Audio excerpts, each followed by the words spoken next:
Welcome to Belmont, and thank you very much for coming today. This is a really important building, both for Lyme Regis and indeed the nation. It's got a fascinating association with an 18th century businesswoman called Mrs. Eleanor Code, proprietor for many years of an artificial stone manufactory that became a really significant part of 18th century architecture. And you can see examples of her stone embellishments all across this front elevation of the house. She's taken a kind of seaside theme for her seaside villa, which is rather nice. So you've got Neptune over the front door, and then above the windows you've got Amphitrite, who is a sea goddess, Neptune's wife. It was also the former home of John Fowles, the renowned author and historian in the late 20th century.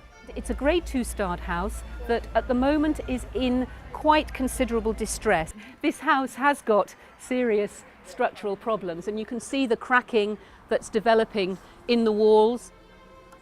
You can see how the parapet is cracked and bowing, and we've got this rather ugly stump of what was once a big Victorian wing.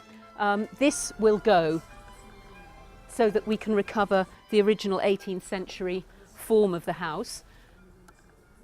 On this side there would have been a parlour. We're going to make it an easy access bedroom, so this will become a ground floor bedroom. What I'm really looking forward to is being able to sit in this room at a desk at the window, looking out over a sea view and sitting there and reading or writing in peace and quiet.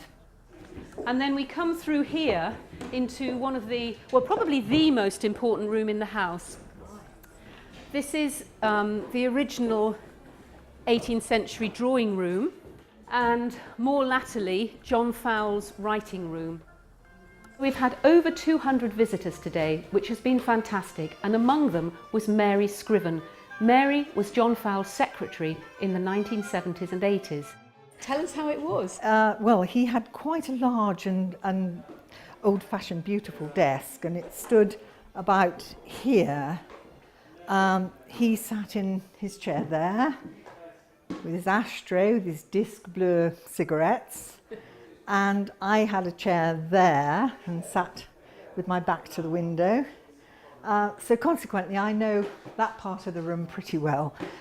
There were shelves like that all along with all his beautiful collection of china, teapots and things, and then the walls were held up with books. I would say that Belmont was a warm, welcoming, happy family home, as well as being the powerhouse for John's writing. What do our other supporters make of Belmont?